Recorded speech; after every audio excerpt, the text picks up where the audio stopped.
시청자 여러분 안녕하십니까? 박종환 TV 방송의 포커스 인물 초대석. 오늘은 21대 국회 총선 전국 의뢰 도전장을 내고 12월 9일 출판 기념일을 앞두고 있는 우리 동네 변호사 이희성 변호사님을 특별히 모셨습니다. 레디 큐!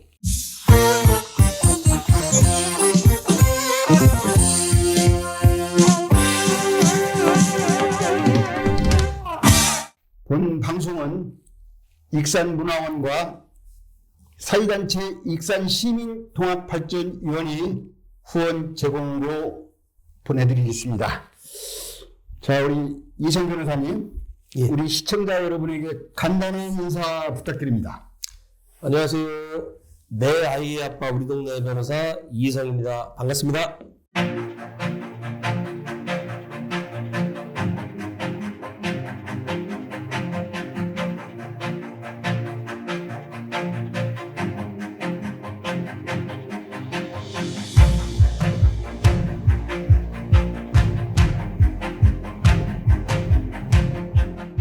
네, 감사합니다. 본격적인 인터뷰 들어가기 전에 시청자 무료 서비스 구독, 좋아요를 눌러주시면 방송에 큰 힘이 되겠습니다. 지금 바로 구독, 좋아요, 알람 부탁드립니다. 자, 우리 이희성 변호사님, 예. 코앞에 다가온 출판 기념일, 그 얘기 먼저 합시다. 예. 장소는 어디고, 시간, 날짜는 언제이고, 다둥이 아빠의 좌충 우돌, 정치 입문, 이에 있습니다. 이 책 내용은 어떤 내용인가?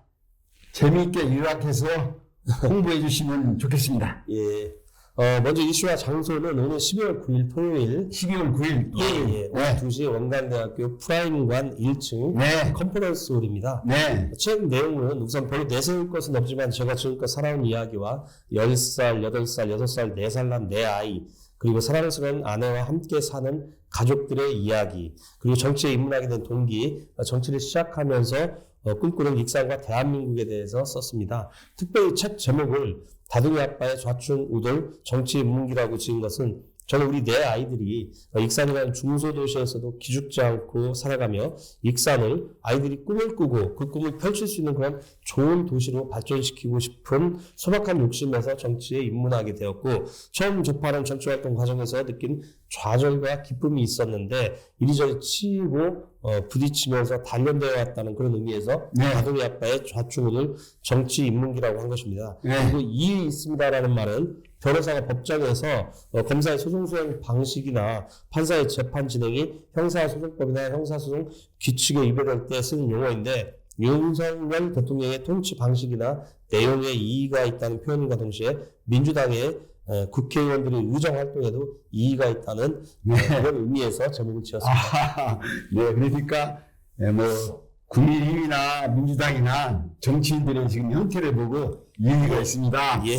네, 변호사님다운 책 제목이네요. 예. 대부분 이렇게 책 출간할 때는 뭐 자기가 살아온 길이라든가 자기가 뭘 이렇게 무슨 비전 그런 걸 얘기하는데, 우리 이희성 변호사님은 정치권의 일탈을 지금 강했습니다. 예. 네. 자, 두 번째 질문 들어갑니다. 제가 단도 직업적으로 제가 한번 물어보겠습니다. 이희성 변호사님은 내년에 국회의원 출마하면 민주당 소속이죠? 예, 그렇습니다. 네. 제가 알기로는 민주당의 소속에 계보가 크게 한 4개 정도가 있어요. 예. 친명이 있고, 예. 비명이 있고, 예. 친문이 있고, 예. 이낙연계가 있어요. 예. 제가 보기에는. 예. 그렇다면 우리 이희성 변호사님은 그 4개 계보 중에 어떤 계보입니까? 사람들이 저를 친명이라고들 말씀을 많이 하시는데, 네. 저는 사실 친명이 아닙니다. 친명이 아니면 저는 동명입니다. 동명? 동명이 뭐냐면 이희성과 이재명은 하나다. 한 가지 동을 써서 동명이라고 하고, 친명 위에 동명이 있습니다. 예. 제가 이렇게 시사 방송도 하고 있는데, 동명은 내가 처음 들어봐요. 예. 하여튼 간에 동명으로서 예. 우리 이희성 변호사가 그만큼 그 이재명 그 예. 대표하고 그만큼 가까운 예. 개보다 지금 강조하시는데 예.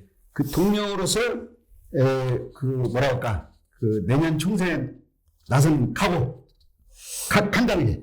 예. 저는 이제 정치를 시작하면서 네.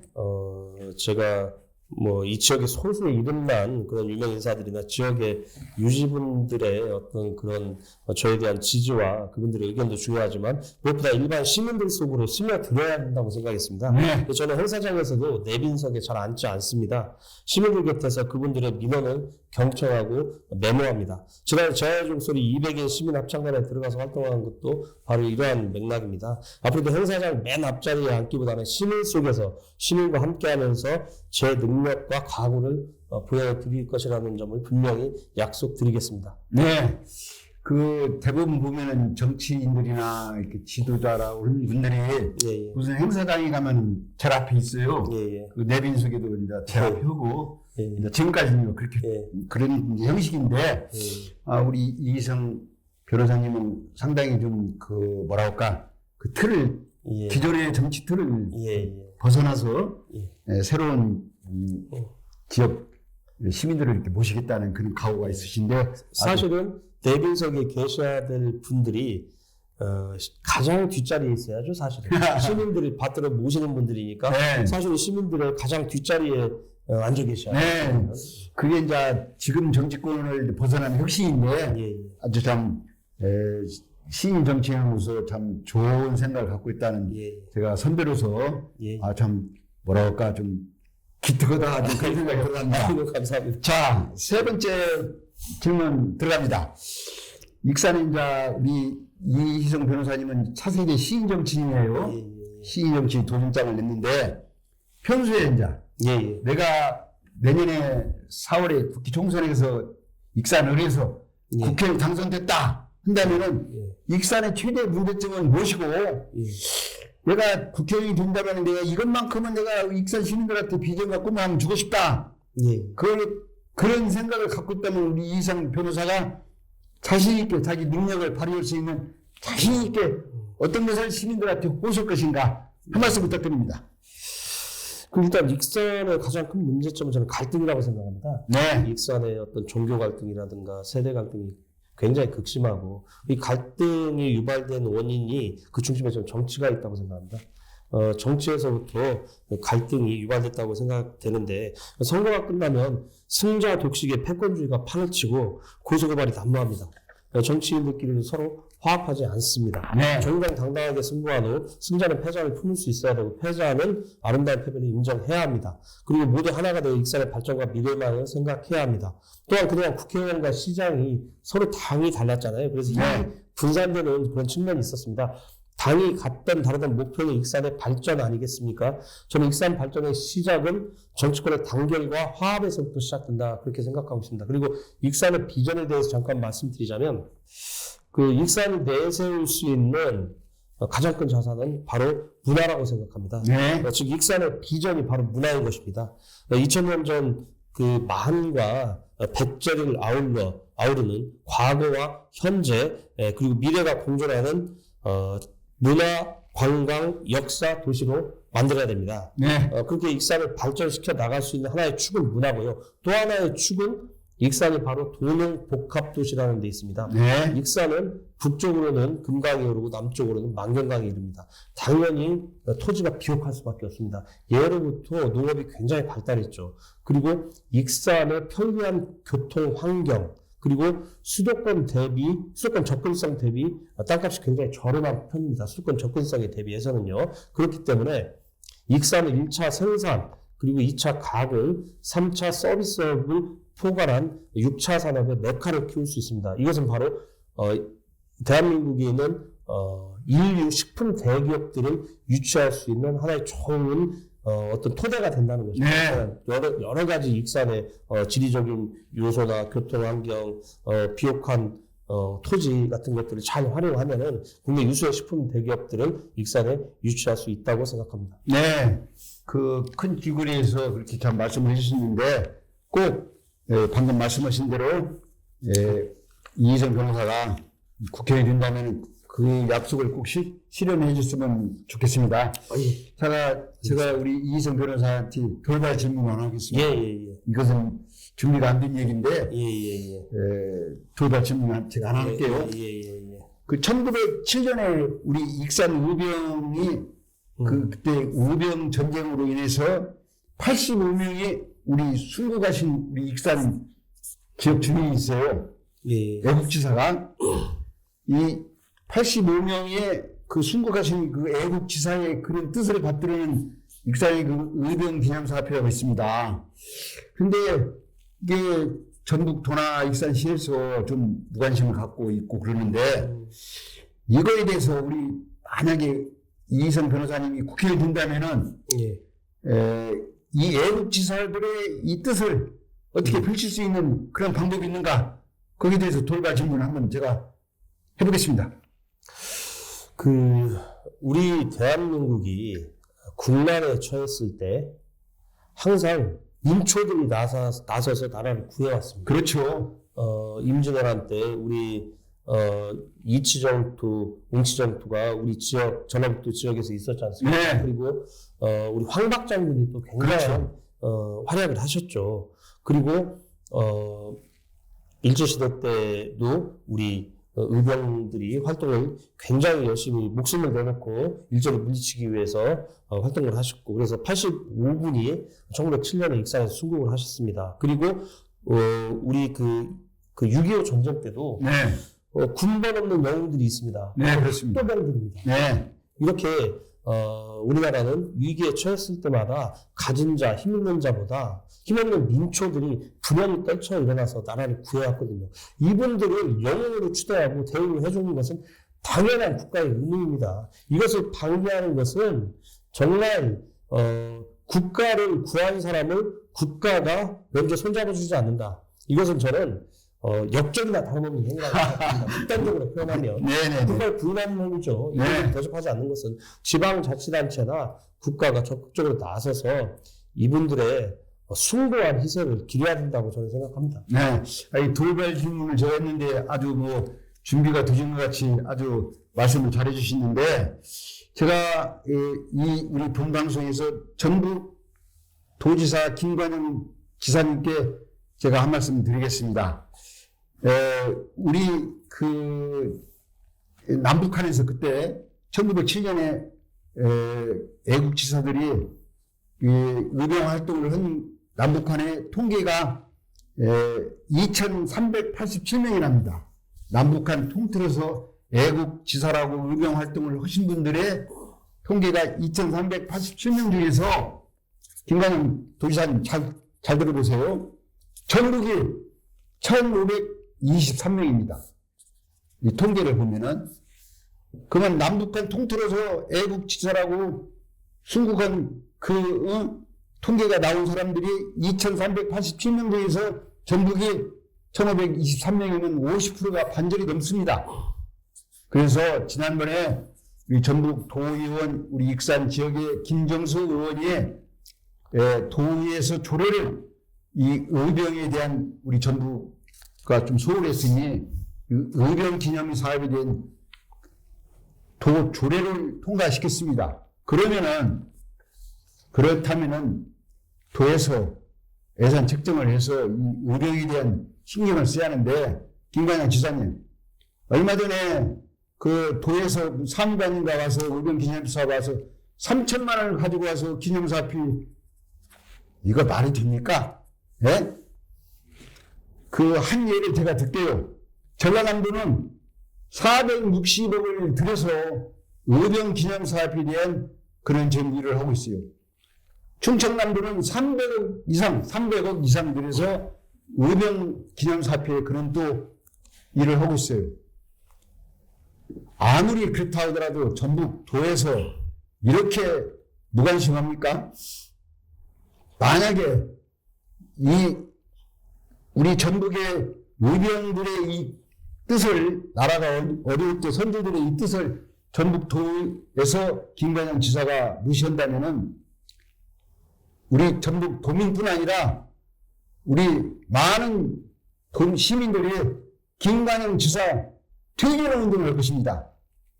제가 정말로 너무나 좀 흥분이 됐는데, 김관영 도지사님은 전국에서 최고의 50% 이상의 의병 순국은 그 벽을, 선조들의 벽을 깊이 통찰하시어 의병사피에 기대한 관심을 가져주시길 바랍니다. 자, 5번째 질문 들어가겠습니다.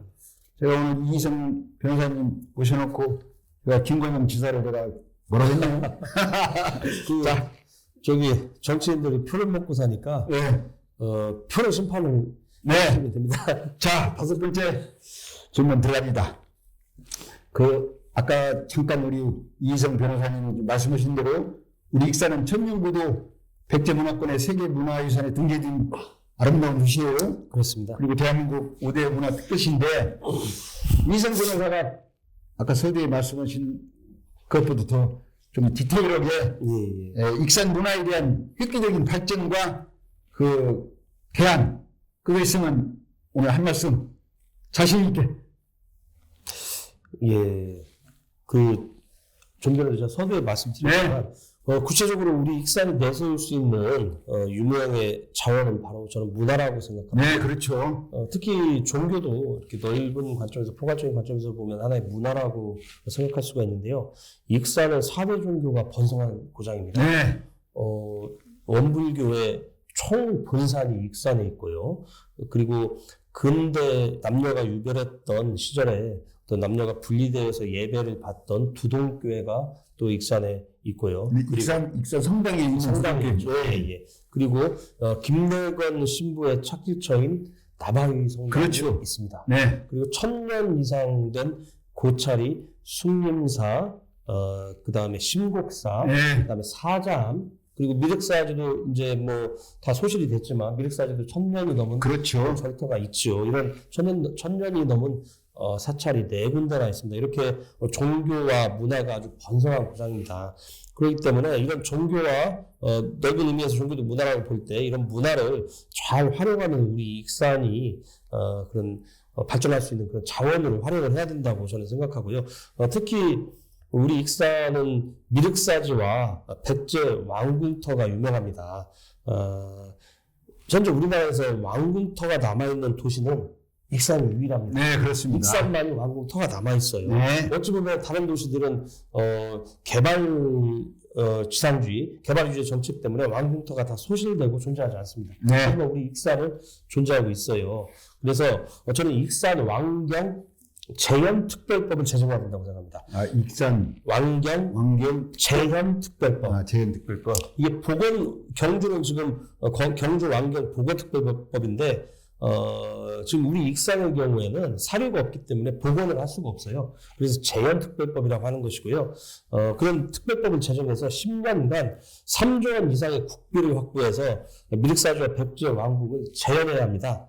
야간에는 홀로그램 기술을 활용해서 하늘에 궁전을 지을 수도 있습니다. 이를 통해 익산은 과거와 현재, 미래가 공존하는 첨단 역사, 문화, 관광도시로 발전할 수 있는 네. 불가능한 일이 아닙니다. 네. 우리는 특혜를 바라는 것이 아닙니다. 평등하게 해달라는 것입니다. 신라 왕도인 경주는 최근 왕경 보건특별법이 제정되어 1조 원 이상의 국비가 투입되고 있을 뿐만 아니라 박정희 정권 이래 수십조 원 이상의 국비가 투입되어 보건과 개발이 진행되고 있습니다. 고도로 지정된 경주, 부여, 공주, 익산 중에 오직 익산만이 제대로 된 지원을 받지 못하고 있습니다. 최소한 경주와 공주, 부여한테 해준 것의 절반만이라도 해달라는 것입니다. 지극히 정당한 요구이고 못할 것이 없습니다. 네.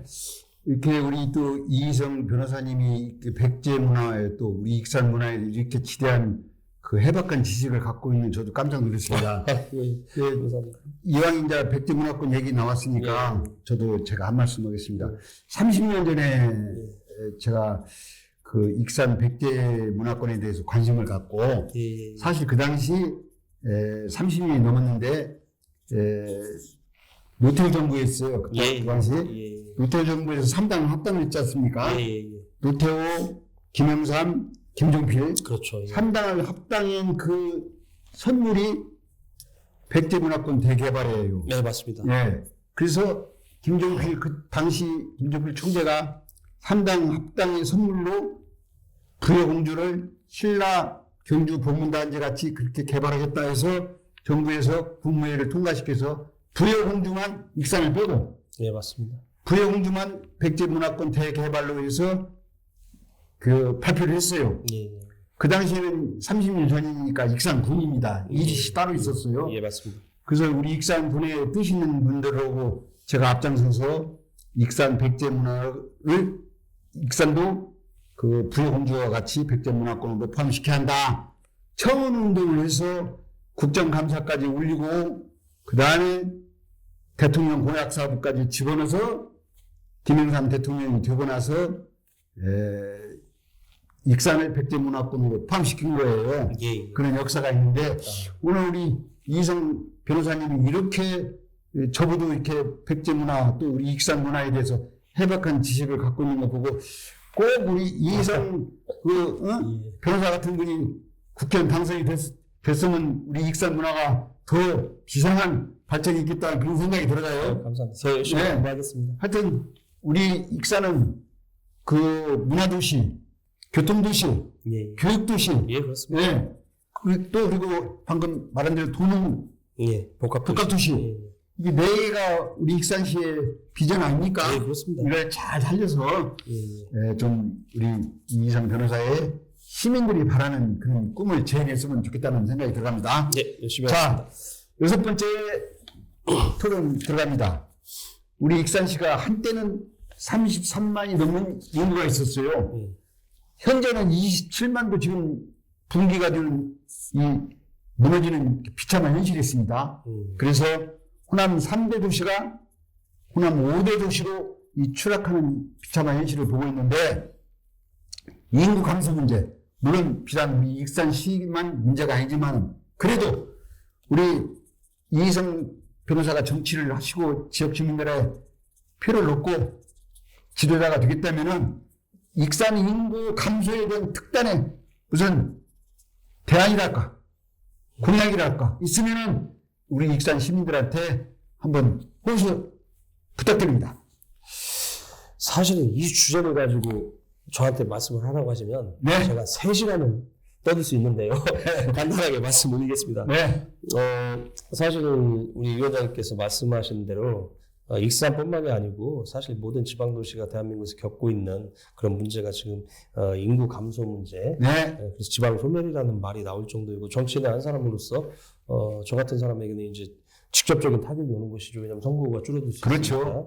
예, 그런데 특히 익산이 더 문제가 되는 것이 젊은 층, 청년층의 인구가 급격히 빠져나가고 있다는 것이 가장 큰 문제입니다. 네. 그러니까 아이를 낳아서 키울 수 있는 가임기 여성과 남성들이 계속 빠져나가고 있다는 거죠. 네. 그러면 이제 산부인과에서의 애기 울음소리보다 장례식장의 곡소리가 훨씬 더 많이 들리는 그런 죽은 도시가 되는 겁니다. 네.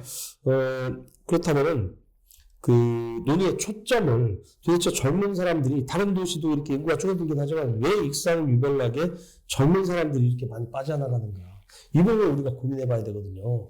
여러 가지 뭐 일자리도 있을 수가 있고 여러 가지 원인이 있을 수 있는데 저는 가장 중요한 원인이 문화적인 어떤 격차, 수도권과 아니면 주변 인근 뭐 전주, 그다음에 뭐 세종시, 대전과 비교해서도 현격히 차이나는 문화적인 격차, 네. 또한은 교육 환경, 이 두 가지에 가장 큰 문제가 있다고 생각합니다. 예를 들어서 익산에는 우리 젊은 친구들이 가서 놀 만한 장소가 없어요. 주말에 가깝게 뭐 쉴 만한 장소, 아이들을 데리고 가서 아이들이 뭐 체험을 하면서 아이들이 뛰어놀 만한 그런 장소가 없습니다. 그리고 교육도 예전에 교육의 도시 익산은 옛날 말입니다. 80년대 말입니다. 지금은 익산에서 교육시킬 만한 그런 여건이 안 됩니다. 네. 예전에는 공교육 위주의 어떤 교육이었지만 지금은 사교육 위주거든요. 무슨 말씀이냐면 익산에 아이들을 보낼 만한 좋은 학원이 없다는 겁니다. 물론 사교육이 어떻게 보면 병폐이지만 우리가 현재로서는 아직까지는 인정할 수밖에 없는 현상이거든요. 물론 그 사교육이 너무 과열되어 있기 때문에 많은 부작용이 있지만 그 사교육이 사실은 공교육보다 더 중요시되고 있는 현실을 인정을 해야 됩니다. 네. 그렇기 때문에 익산을 청년층의 인구 감소를 막으려면 익산의 어떤 수도권과 주변 큰 도시와의 문화적 격차를 해소시켜준과 동시에 익산의 교육도시 익산으로서의 명성을 되찾아야 됩니다. 그러려면은 학교 뭐 공교육기관이든 사교육기관이든 국제학교든 뭐 영재학교든 각종의 학교를 많이 유치할 수 있어야 되고 문화적 격차를 해소시켜주기 위해서는 익산의 놀거리, 볼거리들을 많이 만들어야 됩니다. 그런데 이것은 우리 익산시의 재정만으로는 할 수 있는 일이 아니에요. 네. 그렇기 때문에 근본적으로는 국비의 배정 비율을 뭐 서울을 포함한 수도권과 지방 간에 국비가 현재는 60%가 수도권으로 가고 40% 정도가 지방으로 오는 것으로 저는 알고 있습니다. 이 비율을 수도권은 20%, 지방은 80%로 대폭적으로 늘려줘야 됩니다. 국비가 투입되는 각종 SOC, 사회 기반 시설이 확충이 되고 그러다 보면은 여러 가지 각종 문화 시설도 들어설 수 있는 그런 토양이 형성이 되는 거거든요. 유럽의 최고의 선진국인 독일 같은 경우가 수도권과 지방의 예산 배정 비율이 20%대 80%라고 저는 알고 있습니다. 그래서 독일 같은 경우 지방 도시와 수도권 도시가 균형 있게 발전하고 있는 것이죠. 이러한 것들 바로 문화적인 격차를 해소시켜주고 자녀들을 제대로 교육시킬 수 있는 환경을 조성하는 것이 익산의 어떤 인구 감소를 막는 가장 우선순위에 되어야 될 것이라고 생각합니다. 네. 우리 이희성 변호사님 말씀을 들으니까 일자리 창출도 중요하지만은 예. 문화 격차, 예. 그다음에 교육 환경 예. 그런 것들을 이렇게 만들어주면은 예. 인구 감소가 되는데 예. 많은 도움이 되겠다는 그 말씀에 상당히 공감을 하고 예. 자 끝으로 마지막 질문 드리겠습니다. 우리 이희성 변호사는 정치 시인이잖아요. 예, 그렇습니다. 지금 현역 익산 의뢰 현역 지금 국회의원이 있고 예. 시인으로서 도전하는데 익산 시민들한테 시인 정치인으로서 장점이라면 장점. 지금 정치권이 하도 지금 뭐 여야 할 거 없이 가릴 거 없이 흑탕물이지 않습니까? 너 죽기 나 죽기, 너 죽고 나 살자는 식인데 차세대 익산 시인 정치인으로서 포부, 각오 예.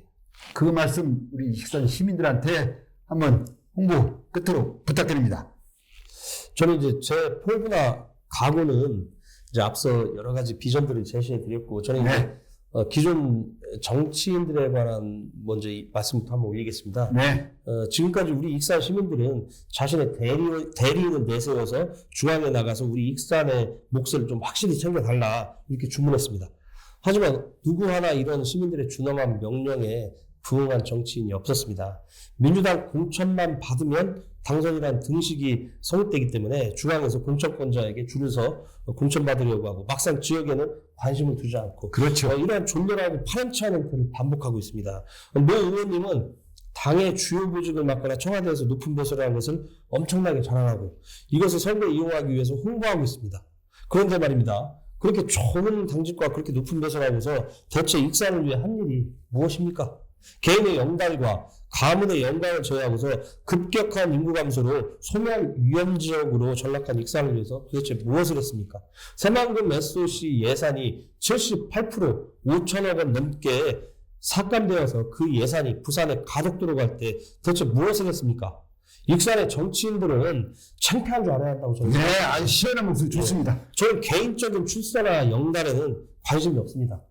사실 국회의원이 되고 싶은 생각도 없습니다. 다만 국회의원이 되어야만 할 수 있는 일, 즉 법을 통해 제도와 정책을 위반해서 우리 익산을 보다 살기 좋게 더 크게 우리 대한민국을 더 풍요롭고 안전하게 만들기 위해 정치를 시작하려고 하는 것입니다. 즉 국회의원이 되고 싶은 것이 아니라 국회의원만이 할 수 있는 그 일을 하고 싶은 것입니다.